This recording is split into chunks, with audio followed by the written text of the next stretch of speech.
Good morning mga kalaladom. So ito'y another project ko na naman para sa aking anak.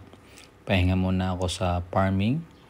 So ngayon ito ay walk assist para sa aking PWD na anak.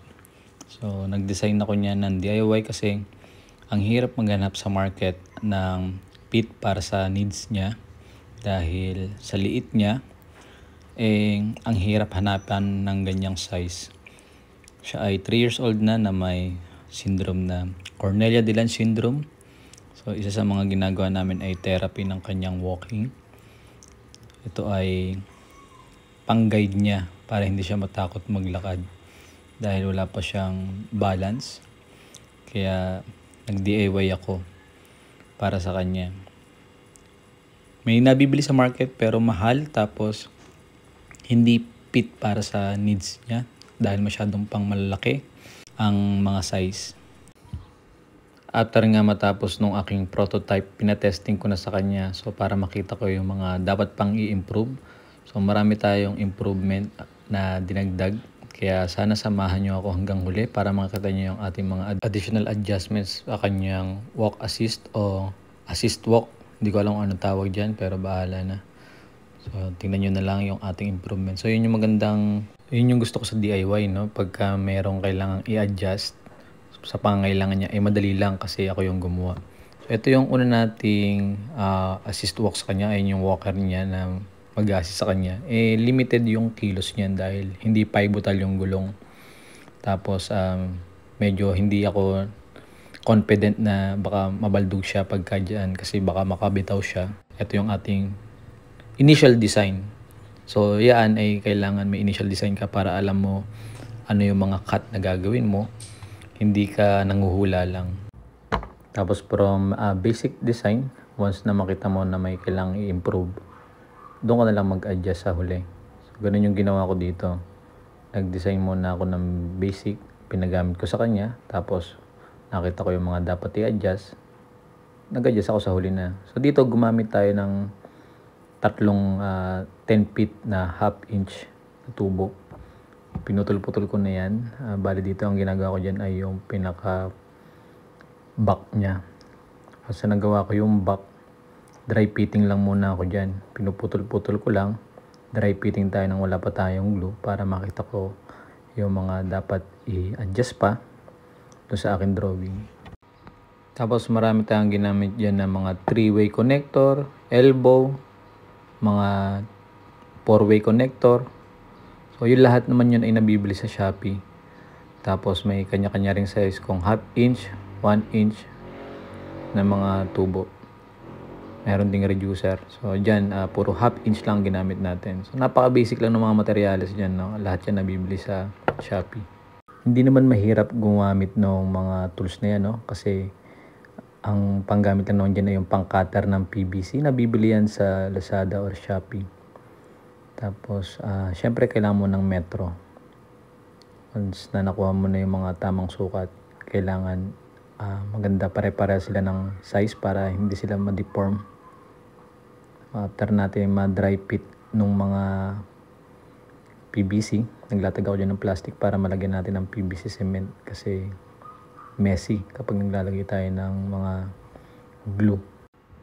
Ginagawa ko na dyan pala yung back part ng ating walk assist. So once na nagawa ko yung back part na yan, madali nang ilagay yung iba kasi parang ito yung pinaka backbone. So ito naman yung footings nya. Dyan natin ikakabit yung gulong ng ating walk assist. Once na tapos tayo dyan, doon naman tayo sa mid part. Napakadali lang, di ba? Ito yung mid part niya.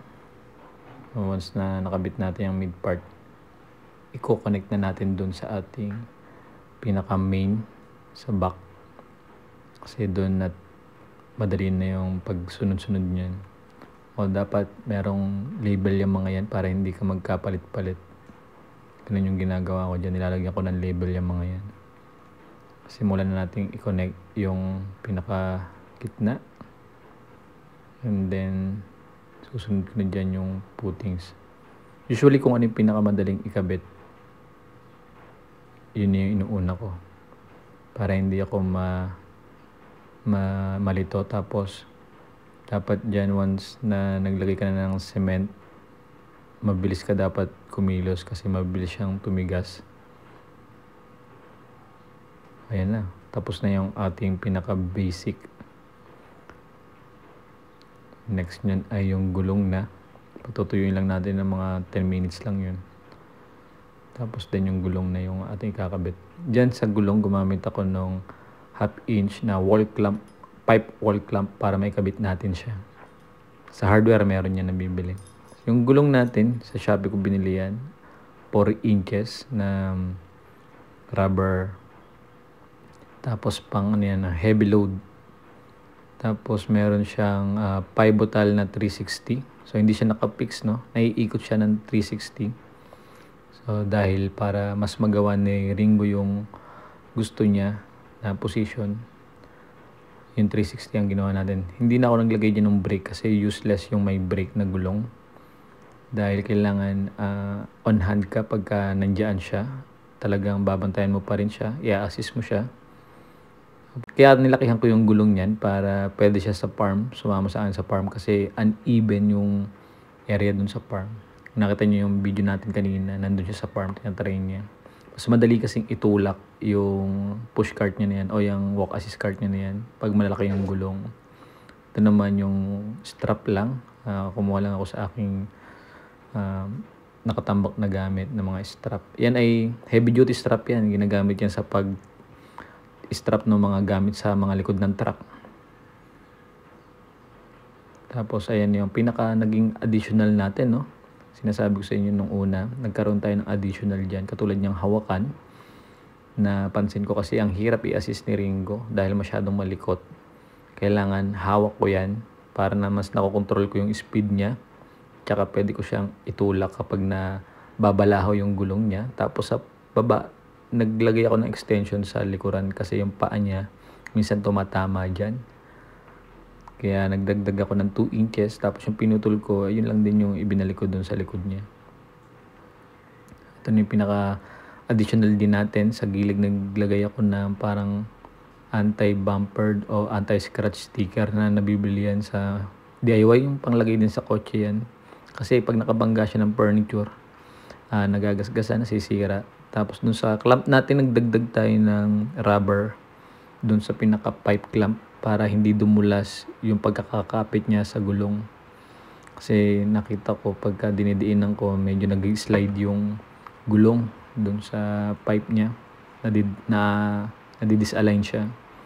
So yan yung mga improvement na ginawa natin. Tapos yung strap, mas maayos na. Ito baka next time lagyan ko yan ng hinge, stainless na hinge. So dyan minadali ko lang kasi yan. Basta mapigilan ko lang kasi siya minsan napakabilis niyang gumalaw. Kaya yun yung pinaka-urgent na dinagdag ko dyan, yung hawakan nung magbabantay sa kanya. Itong strap na to, tested ko na to. Naglagay na ako ng parang pampigil dun sa likod niya para yung minsan magamit niya yung body weight niya para ma-push niya yung walk assist pagka nababalahaw. Kaya naglagay ako ng strap sa likod. Yung upuan na yan, optional lang yan. Kasi minsan tinatamad siya maglakad, umuupo lang siya. So tinatabi ko na lang yan. Mas maganda nang wala yun. Pero pag nagpapahinga kami nakahinto, doon ko siya pinapaupo ng temporary lang na upuan niya. Ito na yung ating pinaka final design. Ayun si Ringo, nadede lang. Nasa mood siya ngayon. Kasi pagod na yan, pinasyal namin kanina yan. At ngayon, pagkatapos yung dumede, testing niya na rin ulit yung improvement na ginawa ko. Siya yung sabi kong approve dada ang aking DIY. So salamat sa inyo kung nakarating na kayo dito sa ating bandang dulo ng video. So ito na si Ringo. Ay, nawala na si Ringo! Hindi. Ay! Saan ka pupunta? Nining, punta ka dito. Pagaling. Halika, punta ka sa akin. Nining.